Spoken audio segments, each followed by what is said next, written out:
This is episode 170. I'm Tommy Serafinsky, and this is the Conservation and Science podcast, where we dive into the topics of ecology, conservation, and human-wildlife conflict.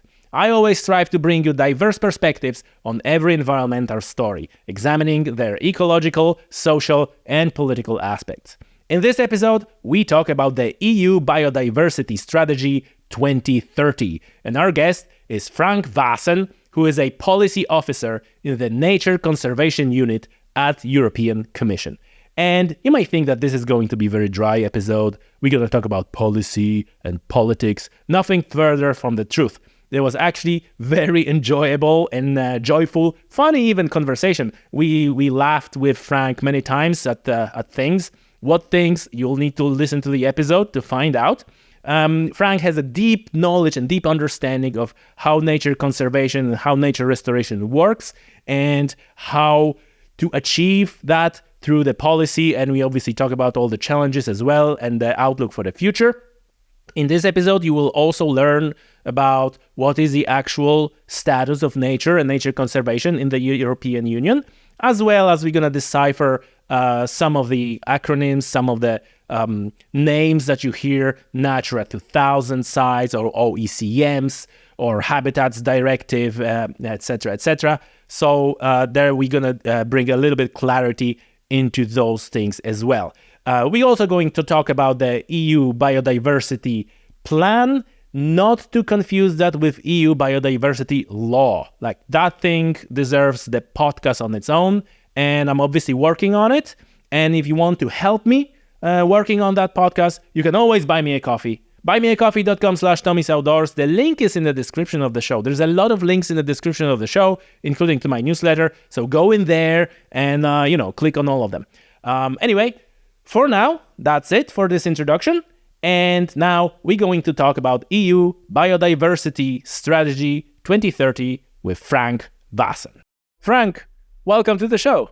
Thank you, Tommy. Glad to have you. And I am really keen to talk with you about all the things related to nature restoration and protection in EU.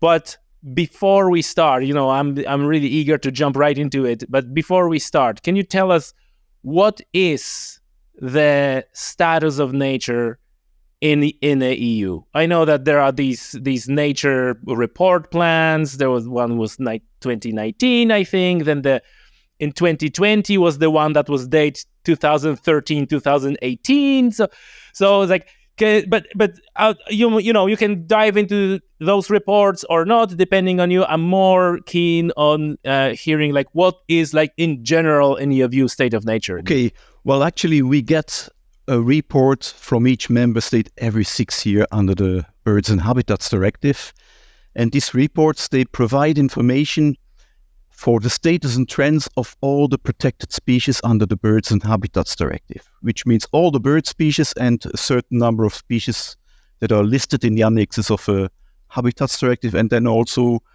a number of habitats.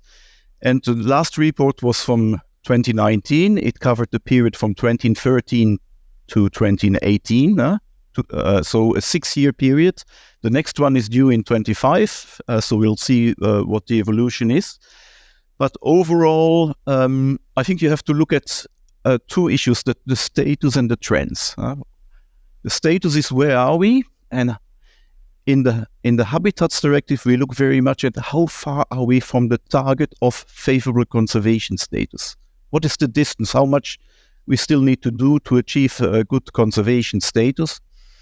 And overall, we see that when you look at, the big species, a lot of bird species, for example, are amongst the raptors, for example, have had positive trends over the last decades. Forest habitats and species are also generally doing quite okay.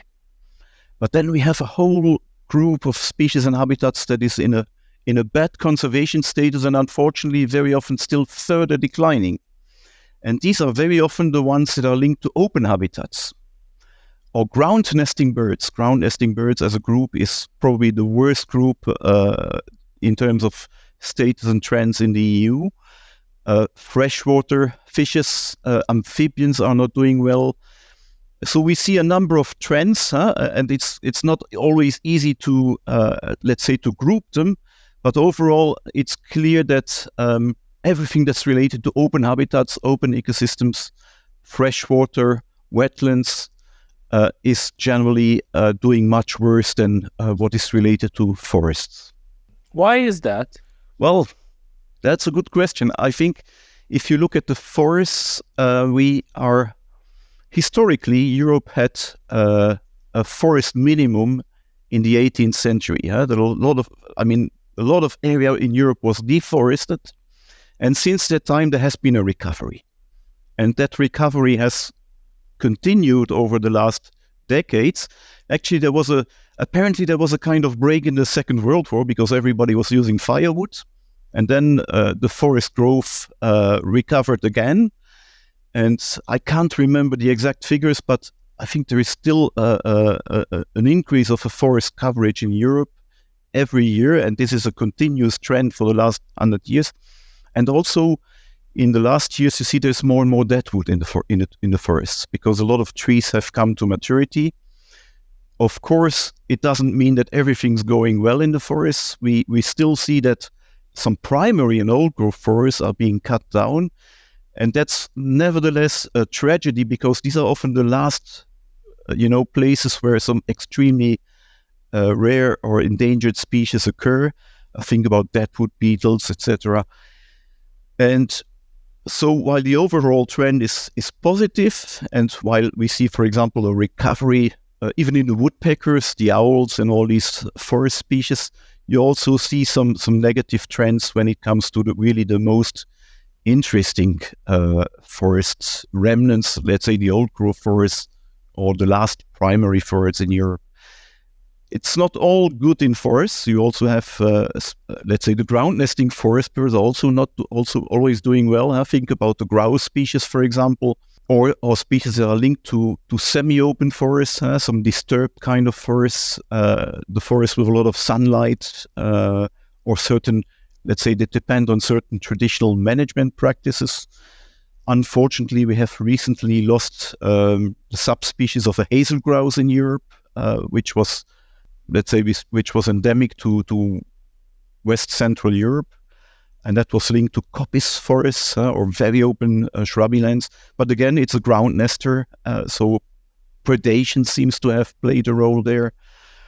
And then when it comes to the open habitats, of course, they are increasingly squeezed between, on one hand, let's say, land abandonment, because we have some important parts of Europe where the land abandonment is prevailing and where traditional agricultural practices, grazing, haymaking, so are disappearing. And on the other hand, all the intensification that we see in many parts of Europe, because agriculture is becoming increasingly modern, technological. The machines are getting bigger. The individual farm holdings are getting bigger. The hedges disappear. The countryside is getting more monotonous. And also the nutrient overload that you see in these habitats is one of the main causes of the biodiversity crisis, because a lot of plant species depend on nutrient-poor soils, but nevertheless on an active management. And that's something that is becoming almost, it's not compatible anymore with the perception of what is modern agriculture. And while agricultural practices in the past were basically creating biodiversity as a side product, it's not the case anymore. This is unfortunately something that is a reality. And if you want to maintain all these extremely rich ecosystems, the grasslands, for example, you increasingly need to do it on purpose. And that's what we promote with agro-environmental funding, for example. But it's still not happening to an extent that, let's say, at the European level, is sufficient to stop the declines. And we see a lot of butterfly species are extremely endangered nowadays. Also, the ground nesting birds of open habitats, and it's not just predation; it's also the way farming is being done. the corncrake, the curlew. I mean, there's examples like that all over Europe where, let's say, ground nesting birds are disappearing. And also, I presume that all the aspects that you mentioned with change of agricultural practices, let's call it this way, also impact the predators, the abundance of the generalist predators who are otherwise wouldn't be that abundant. Is that the trend that you see in the EU-wide as well? Yeah, I think that's a fair point. Predation is often underestimated in terms of impact on a lot of, in particular, ground nesting birds. And I think that the point is that with increasing agricultural intensification, for example, on grasslands, the haymaking has largely been replaced by silage. So the nutrient cycling is much faster. There is more food, there is more earthworms, there is more rodents. Think about the vole densities in grasslands. So there is simply a much bigger carrying capacity for these small predators than what used to be the case historically. And all these foxes and stoats and weasels, and they spread through the countryside. And it's just the sheer number of predators that seems to be, in some cases at least, the main driver for declines. And if I might give a few examples, the black-tailed godwit, despite all the conservation efforts, you see that predation is still one of the main causes of decline. Grouse species has disappeared over large parts of Europe. The curlew in Ireland, it's probably also a predation-related effect. I don't know about the corncrake, that's perhaps less clear-cut. And I'm coming from an area where it's a grassland area, it's a dairy production area, and there was a shift like 30 years ago from haymaking to silage making, and so the vole density increased a lot. The foxes suddenly became more abundant. There was also the rabies vaccination, but then something interesting happened. The red kite arrived. The red kite is this raptor. And it became suddenly very abundant, and it's now it has an extremely high density in that area. And why is that? Well, because of the high abundance of voles. So there is also winners there. We now have a lot of red kites. We have a lot of the eagle owl is extremely common now. It's really strange. So and some of the species that we thought we were considering as extremely threatened and rare like 10, 20, or 20, 30 years ago are now very abundant. And so there is also winners of this nutrient enrichment of a landscape, but unfortunately there is a lot of losers, and all the ground nesting birds, the whinget, for example, which used to be present in it's gone. It's practically disappeared. As always, there are some that are winning, some that are losing. Okay, so we have this picture. It is not perfectly optimistic, or it's like slightly pessimistic, I would say. So now let's jump into the topic of EU Biodiversity Strategy 2030. And there is a lot of these terms, Natura 2000s, there is the EU Biodiversity Strategy, there is a EU Biodiversity Plan, there is Birds and Habitat Directive, etc., etc. For our listeners, for the person who listens or watches this and says, like, I don't know any of that, what any of that means, could you please lay out the basic contour of what EU Biodiversity Strategy is? How does it complement or plays a part of like a 30 by 30? And where does Natura 2000 fit into that? I understand that this is a huge question, but just a general contour, and then we take it from there. Okay, well, let me try. Well, first of all, Natura 2000. It's an existing network of protected areas. It's an EU-wide network that was established under the Birds and the Habitats Directive. And these are two quite old pieces of European environmental, actually nature conservation legislation. The Birds Directive is from 1979 and the Habitats Directive from 1992. And they both had similar approaches. On one hand, they say certain species must be protected against direct persecution, against catching, against collection, etc.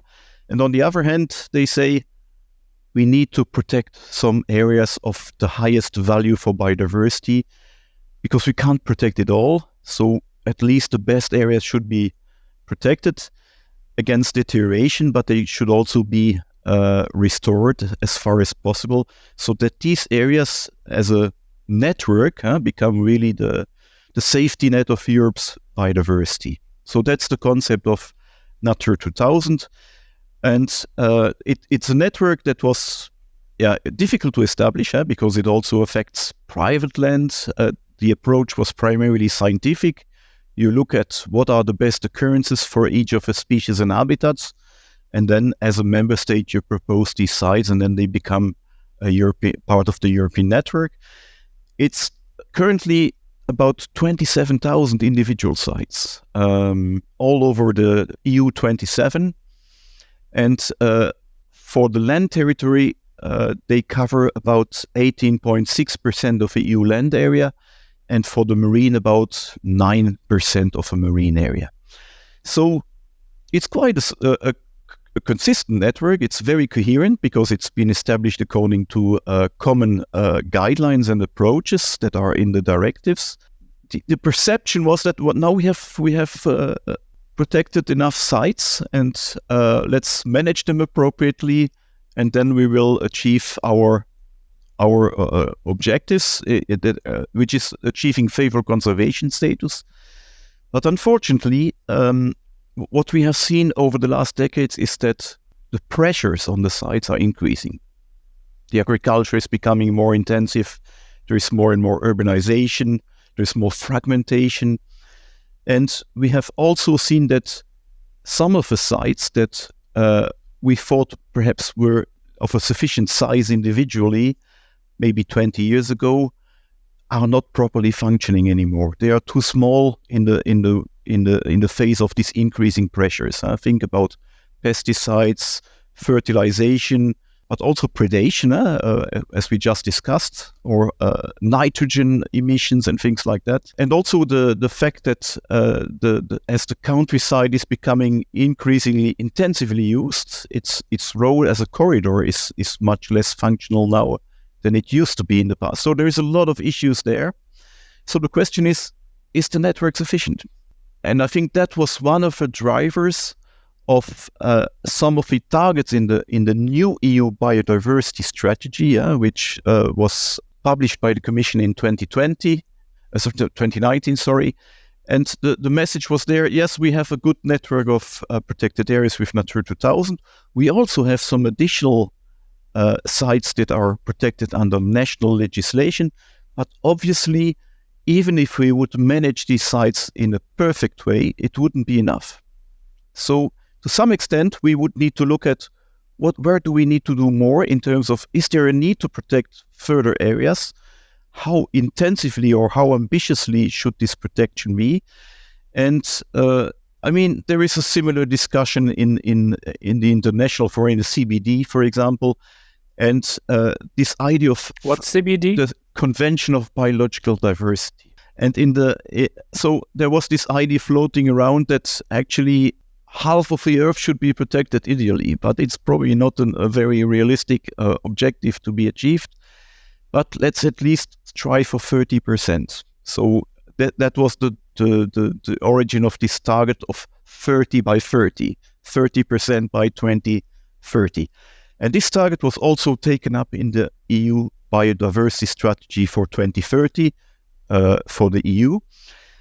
Now, in Europe, we have this tradition of when you look at protected areas, including Natura 2000, not everything is strictly protected. Even in a protected area, you can have areas that are subject to intensive land uses. Maybe at some stage in the future, there will be a possibility to convert them into something more natural, but it's not always the case. And so not everything that is in protected areas in Europe is actually protected. I noticed that there are protected sites, but they're not designated for conservation, or they're designated for conservation, but there are other higher priority land uses allowed on them, or designation for conservation are still not counted as protected. So it was like, oh my God, like why like is either protected or not? I'm not talking about Natura 2000. There is a lot of other protected areas. There are nature reserves, some of which are very, let's say, strictly protected, fully dedicated to nature conservation in Europe. But then on the other end, you have what is called landscape protected areas. And a landscape protected area is generally a very large area. And just to give an example, in Germany, there is more than 40% of land that is under some landscape protection area status. So if you would take the figures as they are reported by Germany, you would say Germany has already more than 40% of protected areas. But I think everybody, including the German Federal Ministry for the Environment, would agree, well, that's not the way to go. It doesn't really make sense. And out of biodiversity strategy target, there came actually one of the recognitions was that we actually don't know how much land is protected in the EU. So we still have a problem of basic understanding how much of a land is actually really under some meaningful protection status. And this is something that we're currently trying to clarify with the member states, and which would require actually some adaptations of the current reporting systems for protected areas, and in particular, other than those that are in Natura 2000. So there's still, and these were things that we were not really aware of a few years ago, but in the discussions that were triggered by the strategy, and we have these discussions in the frame of biogeographical region level meetings with the member states, where we meet with a number of member states in a certain biogeographical region, discuss these issues. It became quite clear that we still have some basic understanding issues. And it is only then when you understand that you know how much is still needed. And are we now at 26.5% as we were initially thinking in terms of protected area coverage, or is it only 20%? The reality is that we are not sure yet. Natura 2000, they're all protected. There is a basic level of legal protection for each Natura 2000 site, or there should be. It's not always the case, but we are working towards that with the member states, of course, and that is one of our roles as European Commission. I'm working in the European Commission in the Nature Conservation Unit to make sure that actually the requirements of a Birds and Habitats Directive and of Natura 2000 are met by all the member states, including also in all the Natura 2000 sites. And this is still not fully the case, but there has been a lot of progress in this in the last decade, I would say. I couldn't find it this for this podcast. I found it was like a blog by one of the people who works in the EU and the European Commission, probably your colleague. Don't even remember if it's a blog or one of the official sites. It was a couple of years ago when he said something like, the conservation is not enough. The conservation failed. Now we need to restore. And that was the very, very beginning of the nature restoration. So was that just like a blog entry, or is it like a officially recognized the conservation, quote unquote, air quotes, failed? We need to now restore, and this is where this nature restoration plan came about. Because what I'm not clear is Natura 2000 good and we need to build on that, or is it perception that Natura 2000 is not enough because of the different protection status and all that, and we need something better than that? Well, it's not one or the other, it's both. And I think what I mentioned so far was very much linked to the fact that not enough area is dedicated to conservation, and we need more of it. It needs to be more coherent. We need bigger, more, let's say, more consolidated sites. We need to connect them better, etc. But in addition, there is also an objective of a better management of the existing site, because a lot of sites are still not properly managed. But there is also, and that is something I haven't mentioned so far, there is also a recognition that we have already transformed our landscapes to an extent that in some parts of Europe, it is not anymore enough to protect what remains. And therefore, we need to restore if we really want to achieve our biodiversity targets. And indeed, this is the second big chapter of a biodiversity strategy. The first one is really the better protection, so the 30 by 30 target in the widest sense. And the second one is to have a new nature restoration plan with a number of actions. Actually, there's 15 different targets in the strategy, which are linked to, under this head of restoration. And it was also in that frame that the Commission proposed a nature restoration law with a number of very specific targets, including targets for species and habitats of the Birds and Habitats Directive. Because in the directives themselves, there is no deadline for achieving favorable conservation.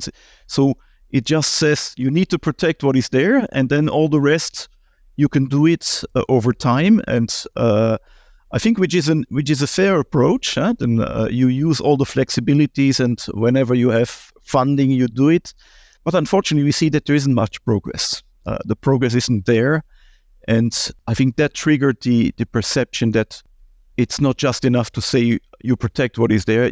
We also need some interim milestones that go towards certain levels of improvement and restoration. So what are the basic goals or targets of the EU Nature Restoration Plan? So we know like 30% of land and sea, or is it combined land and sea 30%, or is it like land and sea separate? Like how does that work? I think there is always this mixture between, unfortunately, everything is 30, and when I mean this 30% of land and sea areas protected, that is the protected area targets. So by 2030, 30% of the EU land area and 30% of the EU sea area should have some meaningful level of protection.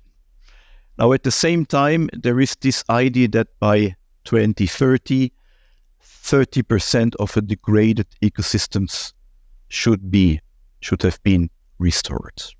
Now, that requires the question, what is actually a degraded ecosystem? I think this is something that still needs to be figured out by the member states. But indeed, there is this confusion then between all these 30. I think this 30% is perhaps also something catchy, but I think it's good to have these interim milestones towards, let's say, a higher ambition over time. And the idea is also that by 2050, most of what needs to be restored should have been restored. So the 30% restoration by 2030 is the first milestone towards full achievement. And then it's like another 30 by 50. Okay, gotcha. And then there is also strict protection target, right? 10%. Let's talk about the strict protection. What does it mean? Because I spoke on the podcast a lot, for example, about MPAs. There was like a number of episodes about MPAs, and it's similar like with those protected sites. I think it was Natura 2000, or maybe you if I got you correctly, you kind of debunked that. But there is a protected area, but then there's other things are allowed there. So, for example, you have an MPA, but then you have a trawler, trolling protected area. It's like, how is it protected? So, can you elaborate on this idea of strict protection? It's 10%, I think, land and sea. And is it designed to, like my words, not yours, like inject a little bit of a reality into that protection? Because like, okay, we have a 30%, like where I'm sitting, it sounds like, we have a 30% protected, but it's like protected, wink, wink. But 10% of that is like really protected, which is strict protection. Yes, actually, it's not just that. It's, there is a lot of situations where you can achieve some biodiversity outcome when you do, let's say, at the same time, agricultural exploitation. There is a lot of win-wins with forestry, with agriculture. So in order to achieve good biodiversity outcomes, you do not always need to fully protect an area. And in fact, there is a lot of value in working, for example, with forests and forestry, forest owners, land owners, farmers, to do restoration on forest and farmlands. But At the same time, some conservation outcomes can only be achieved nowadays when the land is fully dedicated to conservation. So I think the idea of strict protection is the idea of having land that is fully dedicated to conservation. It can still be used, but the use should not be in a way that it is a compromise. So on the 10%, the primary objective would be conservation, and on the rest, you can have some kind of, compromises or between, for example, some level of fertilization might still be required in order to get decent agricultural income, but at the same time, perhaps some restrictions in the mowing dates or things like that would allow certain bird species to thrive on the same land. So this idea of integration between conservation and land use is in the concept of protection is enshrined in Europe. It's very strong. And given that this is not always working, you need something more ambitious. And in the biodiversity strategy, it was mentioned that it should include all the remaining primary and old growth forests. So this should, by default, be considered as something of the highest biodiversity value and therefore be strictly protected. But they would only cover probably 1 or 2% of the EU land. We actually don't have really reliable figures for the moment on this. Also because the definition is not always clear and different member states use slightly different definitions, and you can't compare a boreal forest with a Mediterranean one. There is a lot of reasons why this is not easy. And in the strategy, there was when the concept of strict protection was introduced, there was very much a focus on undisturbed areas, non-intervention areas, where everything would be, let's say, no human activity would be allowed. Now, when we discussed this with the member states, they say, wait a moment, that's perhaps not always useful. There are cases where you need to actively manage the land to achieve the conservation outcome. Think about grasslands. Butterfly conservation requires some active grassland management nowadays in Europe. And therefore, when an area is really under active management but fully dedicated to the conservation purpose, that is also something that should count as strictly protected. So it's not just non-intervention like in the old growth forests, or rewilding. This concept of rewilding is very popular. You mentioned the R word. Oh, sorry. But a lot of people think this is the only way to do strict protection. And others think, no, strict protection is really about the butterflies, let's say. So I think we need a way to bring all these together and to find a way that is meaningful, that doesn't undermine the concept of strict protection and at the same time delivers the highest biodiversity outcome. And I think our focus should always be on the outcome and that we should avoid any, let's say, dogmatic approaches or approaches that would create too much discussion and dissent. And I mean, the fact that you raise this question, it's a question that comes back all the time. What is strict protection? And despite the guidance that we have made, it is clear that there is still a need for further clarification on this, and we are.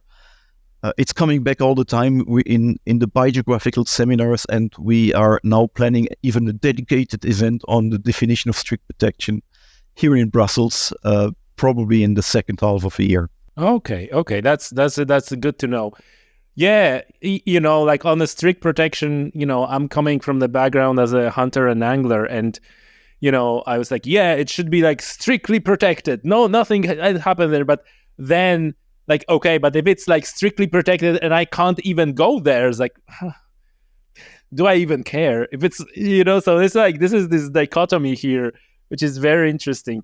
Frank, tell me, what I'm getting from what you said, like, this is incredibly complex and complicated. And there is like a whole plethora of challenges. Like I said, we don't even know what is actually protected and to what level and so on. Then on top of that, you overlay, this is I'm just my brain dump, right? Like on top of that, you overlay the European Commission, a body that in my mind is incredibly bureaucratic, and you have all those countries and they're all interests and everybody's pulling in their own direction, and like, how on earth we have any chance to pull that off? That's a complex question as a real tribe. No, No, obviously this is like a start of a discussion. Yeah. I could like, oh, hey Frank, what are the challenges on the but I think like goes down to like, well, how? No, I mean it's a really important question how to do this, and I think you can't do it just with a stick. Sorry, huh? It's not. I mean, of course, we have this role as the guardian of a treaties, as we say. We need to make sure that every member states respect the requirements of EU environmental legislation. But then in the biodiversity strategy, a lot of targets are voluntary. And it's not just, it's not just a stick. It's also the idea of we need to work together on this. We're all in the same boat. And we want to create this perception that we are a community, that we are all working together. 27 member states, very different cultures, different languages, different perceptions of what is conservation sometimes. And we need to find a way to bring it all together. And so we spend a lot of time discussing. And we have, I think as a European Union, we have developed a whole range of mechanisms over time to ensure that we come to a consensus. And having a consensus is never ideal because you never make everybody happy. That's part of it. You need to find a compromise. And this is also in the discussions that we have here. For example, when we discuss on strict protection, I think we somehow need to find a compromise that is realistic. And I listen to your points on the access to the land, which is actually one of the points that people discuss. And is also, it shows very much the difference between different parts of the EU. For example, when I'm here in Brussels and we have a forest and people are picking mushrooms. Now, there are so many people picking mushrooms that there would be no mushrooms left. And that's why the forest administration say, no, it's not possible. In Finland, when people pick mushrooms and you would say, don't do it, they would say, are you crazy? So, because there is such a low density of people that it doesn't make any sense to regulate mushroom picking. So I think that's the kind of difficulties we are faced with. And that's why we need to, we shouldn't regulate everything. I think there is a lot of things that shouldn't be regulated. But sometimes you need to create a common baseline to make sure that we all have the same understanding, that we all apply the same rules. And I think the tricky issue is really to find where does it make sense and where should there be a regulatory approach, and where are we better going with voluntary approaches and consensus building. It's a constant discussion. I can imagine. And then there's also I heard about this concept, burden sharing or something like that. There was this phrase to the point where some countries might have bigger areas that are either suitable or should be protected, and therefore they have larger burden, which to me, like, even considering nature restoration or protection in a category of burden, is like, oh man, that's not good. But that is the real problem, right? Like how you gonna share this burden here, I say. Yeah, which makes me think maybe we should replace the word burden by something more positive. You're right. Yes. Yes, absolutely. I'll take that idea. Okay, thank you. I'll take a credit. If it's changed, I'll take a credit. I think you deserve it. But yeah, I mean that's an interesting example indeed.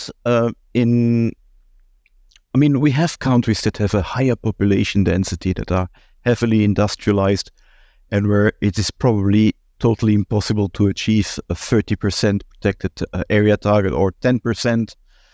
And in others, there is a lower density, there is more space, there's perhaps more natural values, perhaps also more endemic species. Some countries have a richer biodiversity than others. So considering all these aspects, it is clear that we can't really say everybody has to achieve the same target. But then what should everybody contribute? And that's a very difficult question, and it's something that will keep us busy in the next years for sure.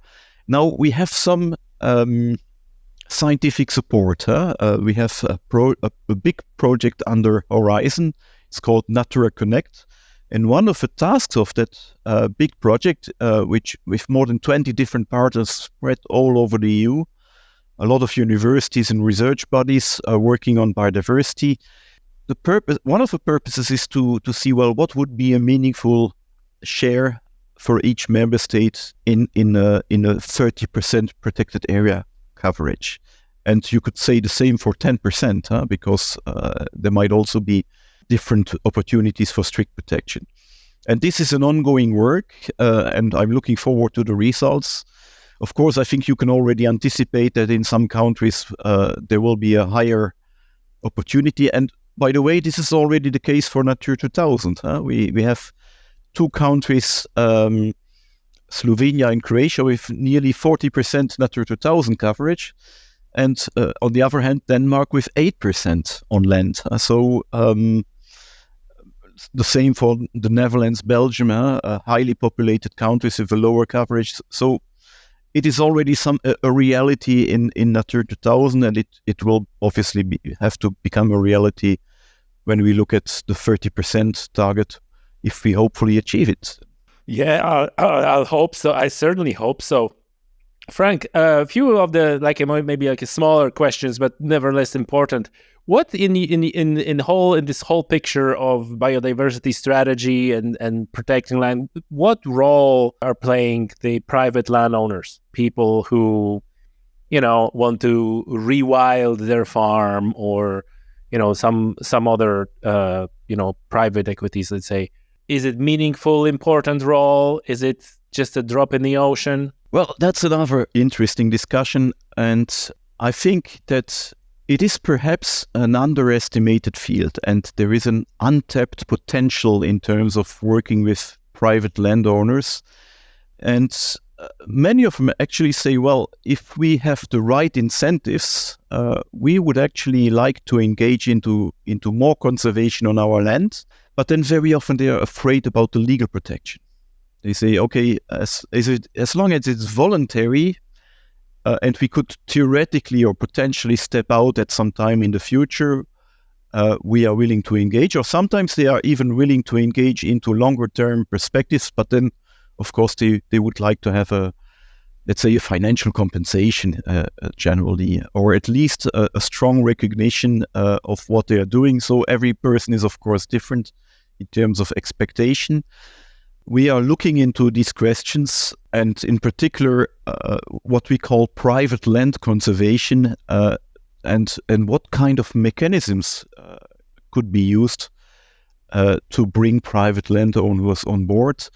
And there are some interesting examples, including on other continents. For example, in the US, in North America, the system of easements is very much a system that is in place and that delivers some interesting conservation outcomes without the legal protection. So the question is, can we translate that into the EU? There are also already some member states and regions in the EU that have something like an easement system. Catalonia is a good example in Spain. They have their own system of easements. So an easement, does it mean? It is basically, it's a contractually fixed agreement according to which a landowner would abandon certain rights against a certain, let's say, a compensation, but would remain the owner of the land, and the land would not be legally protected. So this could be, for example, well, I agree that on my land there is more deadwood, or I let more old tree standing. I engage into a more nature-minded farming way on my land. So these systems are possible, and they exist, but somehow it doesn't really get off the ground. And perhaps this is also because of the strong tradition that we have in Europe with protected areas. So maybe it's cultural. We are looking into this. We have some projects under life that we have asked to look at these issues. And more recently, I think there was this broader concept, again coming from the Convention of Biological Diversity, the international dimension of OECMs, other effective area-based conservation measures. And I think this idea of working with landowners, the private land conservation, is a good example of an OECM, something that is not a legally protected area, but nevertheless delivers conservation outcomes. And in the biodiversity strategy, we also mentioned that OECMs could also count for the 30% target. You mentioned OECMs and that you're ahead of the curve, because that was my next question about the OECMs. So in other words, this is everything in category of other that can still be counted towards the 30%. Yeah, actually OECM is a bit a negative definition, because it's not a protected area. It's something else. But then what it is, that is left very much open. Apparently the concept was originally meant to focus on areas of indigenous people. Think about the rainforest tribes and things like that. But then over time, there was a recognition that perhaps there is much more behind it, and we should look at different or a wider definition of OECMs. But I think it's very difficult to define it, but it's perhaps possible to define a number of cases that fall into this large definition of OECMs. We are 6 years away, right? 2030, we are 2024. How does it look? Are we on track? Are we behind? Are we ahead? I think we are, objectively speaking, we are behind. But then a lot of things need a lot of preparation, and then you will often see that things are speeding up over time. Now, as the targets are to some extent voluntary, I'm not sure that this speeding up will take place. I think it will be very difficult to achieve 30% protected area coverage and 10% strict protected area coverage by 2030. But we see that some member states are really going into the system. They have taken the idea and are currently working on their protected areas, are increasing the coverage of nature reserves, for example. There is still some additional Natura 2000 designations, but unfortunately, that's not the case everywhere. Some countries are much more conservative. There's also political differences, of course. Not the idea of more protected areas is not, let's say, achieved or received in the same way in all the countries. So we are also counting a bit on the let's say on the positive competition between the member states, and this is one of the things that we try to do when we bring them together, to look at good practices and to see to what extent they could also be applied elsewhere. But in the end, we are just a moderator, and we can only show what is possible and show the good cases and hope that they will follow. If we consider that someone listens to this episode, just a citizen who can vote, what would be your advice? Like on the more practical note, more. And by the way, I'm not asking who to vote for, but in general, what can citizen of the European Union, of a member state of the European Union, do to help in practical terms? Is it just voting for the correct option, or is it taking part in seminars, or is it what would it is there any sense of agency for people who would like to see nature restored? Well, voting is of course one thing, and maybe different political parties may have different approaches to that. Some might certainly be more open, some less. So I can't really say who you should vote for, but I think it's not just politics, it's also personal engagement. And there is a lot of possibilities to become engaged as an individual. In many countries, there is strong conservation NGOs. So sometimes it's useful to become a member, to support their ideas. Some are themselves managing protected areas, so people can. Sometimes in some countries, people have the possibility to become actively involved in the management of protected areas, as volunteers. Sometimes they might even get a role as a protected area manager. So this depends, of course, on the countries. I think there is many ways of getting, many different ways of getting engaged. Also, as a citizen scientist, there is increasingly the possibility to record your data. There is citizen science portals where you can provide your observation. And data are important for conservation. They give us information about the distribution of species, possibly about the identification of areas of higher biodiversity values that are currently not protected. And this is a field that I would hope is also creating a lot, people are living increasingly in the houses. And I don't know how it was for you, but we tend to play outside. Our children, they stay at home. They play video games. And I think we need to find ways to bring them out into the nature. That show is called Tommy's Outdoors for a reason, Frank. That's yeah. It's I think it's a real challenge to sensitize the young generations to the beauty and the importance of nature. But I think it's also immensely rewarding to bring them outside. And sometimes you need to force them. But it's amazing, in each generation there are always young people who become extremely, they take the subject and they become scientists or naturalists. They develop their knowledge. And I think we need to create new dedications in the younger generations also, because if the knowledge is lost and the sensibility is lost, nature conservation will be lost. And it's all about how important people think conservation is. Of course, you can see very often that it's about the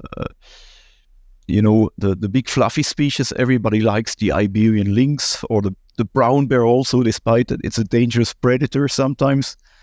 But there is this species that everybody loves. There is also increasingly the perception that we have an insect crisis. That was the debate on the pollinators.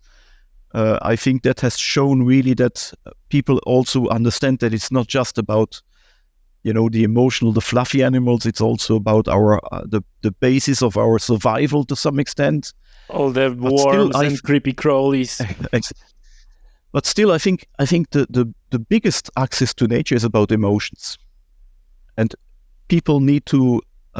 We need to offer the opportunity for young people to get to the emotional side of nature. 100%. And I think that's really something we should work on very much.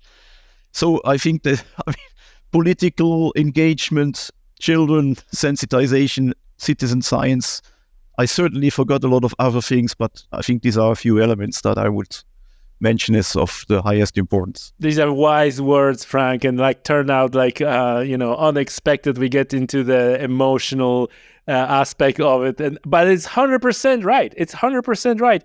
Listen, thank you so much for your time, and thank you for clarifying all those terms. I wish you and all your team all the very best in your work. Hopefully, maybe 28% by 2030. That'll be 29.9. Yes. Fingers crossed.